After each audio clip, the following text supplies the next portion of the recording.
Olá, pessoal. Opa, vocês me ouvem?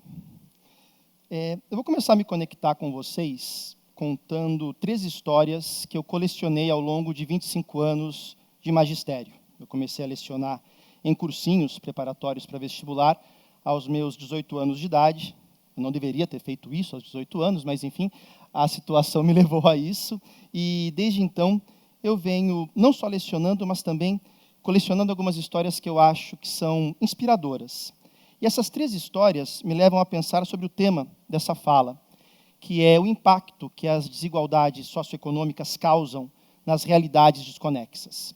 A primeira história, ela é uma pergunta que um aluno me faz ao final de uma aula sobre democracia ateniense, e no intervalo ele me pergunta o seguinte, e sem nenhum tipo de questionamento que não o acadêmico. Ele me perguntou, professor, mendigos, desabrigados, moradores de rua, eles são cidadãos? E eu vou guardar essa pergunta por enquanto, porque ela vai ser completada por uma segunda pergunta, feita numa outra aula, por uma outra pessoa, mas que também me levou a uma reflexão. E a pergunta foi, professor, ciclistas deveriam utilizar as ruas com os mesmos direitos dos motoristas que são proprietários de carros? E uma terceira questão que me foi colocada, também, e curiosamente, tudo mais ou menos no mesmo período, no mesmo ano, foi, professor, pessoas pobres que não têm renda deveriam frequentar shopping centers? Essas 3 questões me foram colocadas em sala de aula, e sem nenhuma maldade por parte de quem fez, com uma legítima curiosidade. E é interessante porque elas vieram no mesmo ano, num ano em que 3 eventos aconteceram na cidade de São Paulo. O primeiro evento foi uma ação da Prefeitura Municipal, no bairro da Luz, na região da Luz, também conhecida como Cracolândia, e que levou a um processo de espalhamento de dependentes químicos e desabrigados por toda a cidade. Eu comecei a notar que algumas pessoas estavam incomodadas com isso porque não conheciam essa realidade, não tinham contato com essa realidade, estavam desconectadas deste problema. Viam, obviamente, as notícias, mas não tinham contato, de fato, com aquilo, visual ou físico. O segundo evento, da segunda pergunta, a polêmica das ciclofaixas e ciclovias em São Paulo. E houve essa questão no sentido de muitos deles acharem que os ciclistas não deveriam utilizar o espaço público da rua. E a terceira, a questão daqueles que não têm poder aquisitivo nos shoppings, por conta dos rolezinhos, que foi um evento também muito marcante ali na cidade de São Paulo. E o que eu retirei de tudo isso? Que essas 3 perguntas remontam a um ponto fundamental na questão das desconexões. O tratamento do conceito de cidadania como sinônimo de consumo. Porque na primeira pergunta, feita sobre se o desabrigado ou o mendigo é cidadão, eu devolvi a pergunta para o meu aluno, mas por que ele não seria? E a resposta foi, porque ele não paga impostos. E se ele não paga impostos, ele não tem direito a. E eu percebi que ali um problema começava a se formar, o tratamento de direitos como mercadorias, que só poderiam ser consumidas por aqueles que têm renda. Na segunda pergunta que me foi feita sobre o ciclista, eu também devolvi a pergunta, mas por que ele não poderia utilizar a rua e conviver com o motorista? Porque o motorista paga IPVA, e o IPVA lhe dá o direito de usar a rua, o ciclista não. E aparentemente, então, só quem paga IPVA, o imposto nem é para isso, né? Mas só quem paga IPVA tem o direito de ir e vir nas ruas asfaltadas, ou nem tanto, no caso de São Paulo. E o terceiro ponto, o dos rolezinhos. Mas o que essa pessoa vai fazer no shopping se ela não tem dinheiro para consumir? E isso me levou a essa reflexão. Então, nós temos um ambiente no qual uma sociedade que trabalha a cidadania, os direitos, que pelo menos desde o iluminismo deveriam ser tratadas como fundamentais e universais, como produtos de consumo. Isso é uma desconexão muito forte de realidades. Eu trabalhei grande parte da minha vida em cursinhos privados, com mensalidades caríssimas. E é óbvio que essa desconexão se manifestou nesse momento. A famosa teoria das bolhas. Mas isso me leva a pensar em 2 consequências imediatas desse pensamento. Primeira consequência que me chama a atenção. Além dos direitos serem tratados como produtos, e, portanto, como fruto exclusivo daqueles que podem consumir, cria-se também uma ideia de que se você não tem renda, dinheiro, você é responsável por não ter acesso aos direitos. Criamos um processo de culpabilização. Ora, eu tenho a renda, eu posso consumir. Você não. É quase uma lógica de uma seleção, me perdoem, antinatural, ou para utilizar o prefixo aqui, desnatural. Então, você não conseguiu, por características suas, você não merece ser cidadão. Isso me choca, mas me leva também a outras duas conclusões prévias sobre esses exemplos que eu cito para vocês.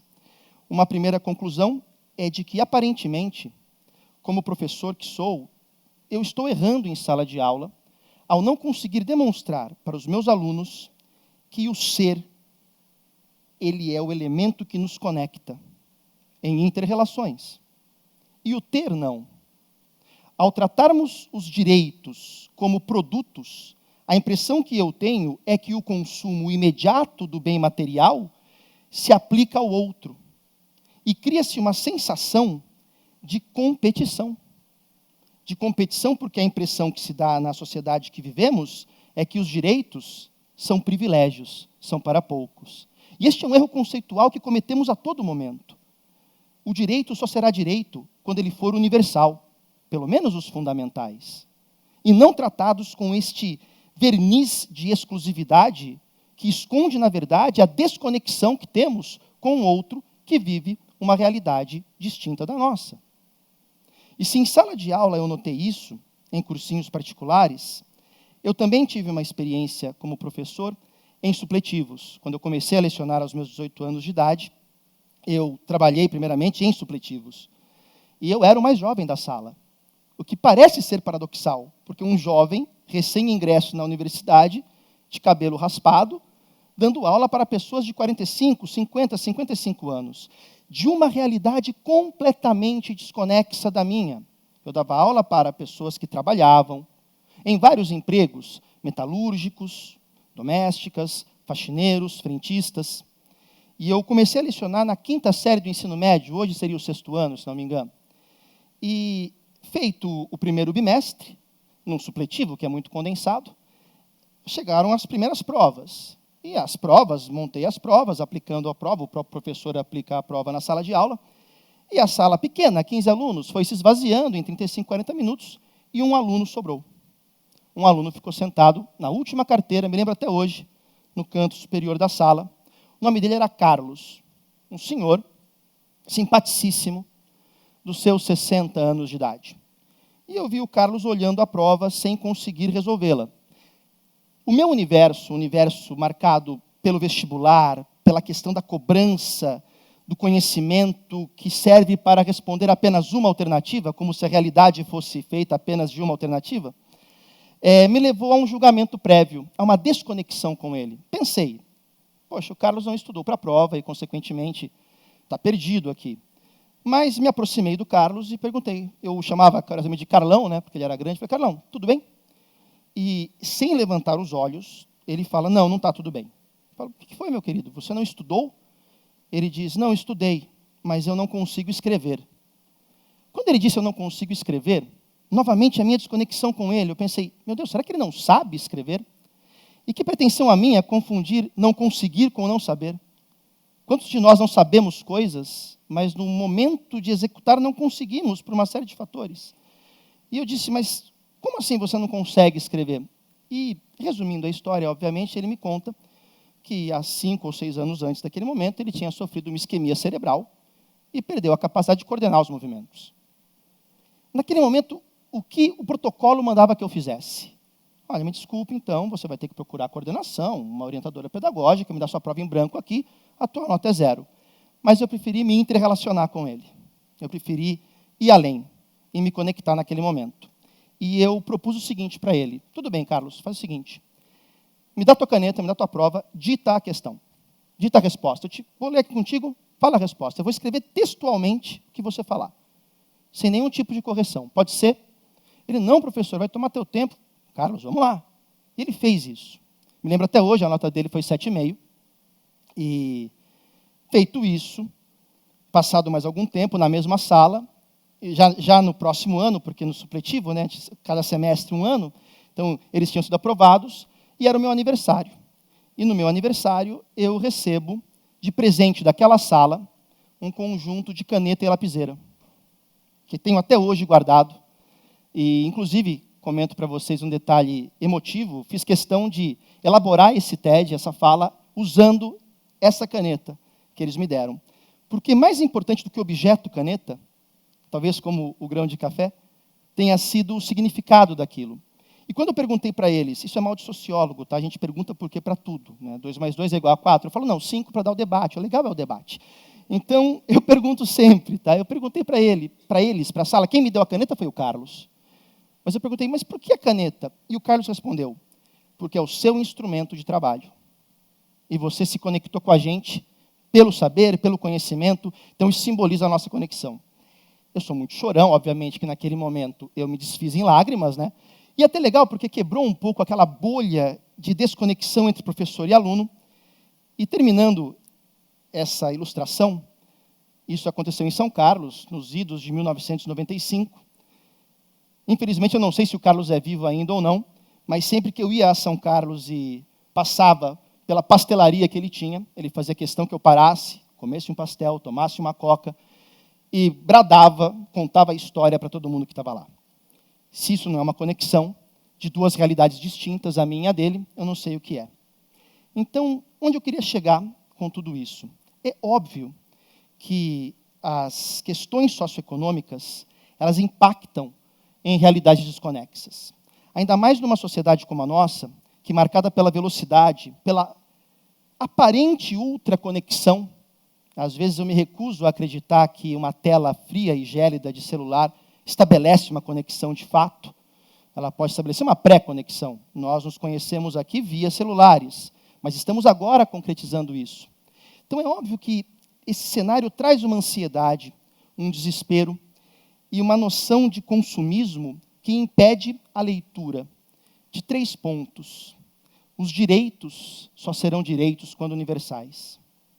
Um segundo ponto, o outro que está à minha frente não é necessariamente um concorrente. Nós vivemos em uma sociedade, compartilhamos espaços, compartilhamos experiências. Não há como eu considerar o outro essencialmente como um concorrente. Essa, na minha concepção, é uma visão filosoficamente, eticamente, desconexa do que somos enquanto seres humanos. Eu me recuso a acreditar que Hobbes está certo e que o homem é o lobo do homem. Eu prefiro acreditar em Rousseau e que temos uma perfectibilidade humana que se desenvolve nas relações chamada sociedade.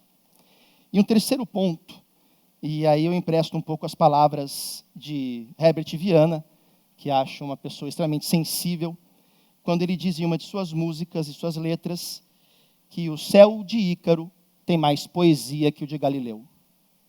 E acho que essa frase nos traz uma dimensão muito bonita do que é ser humano. O ser se faz em conexão. As aparentes desconexões que tanto se falam sobre o cenário socioeconômico são importantíssimas, mas digo aparentes porque, apesar de materialmente reais, elas podem e devem ser superadas por exemplos que estão sendo colocados aqui nesta visão. Por exemplos que trabalham a filosofia, que trabalham a espiritualidade e que trabalham fundamentalmente a saúde, pois um corpo são numa mente triste tenderá a não exercer aquilo que somos como humanos, ou seja, seres que vão muito além de uma simples realidade física. Então convido a todos para que numa próxima experiência como essa, aparentemente tão desconecta, entre amigos, entre pais e filhos, entre casais, lembrem-se, nenhuma conexão nasce pronta. Nós temos que partir de uma desconexão para a construção daquilo que chamamos de conexão. Muito obrigado.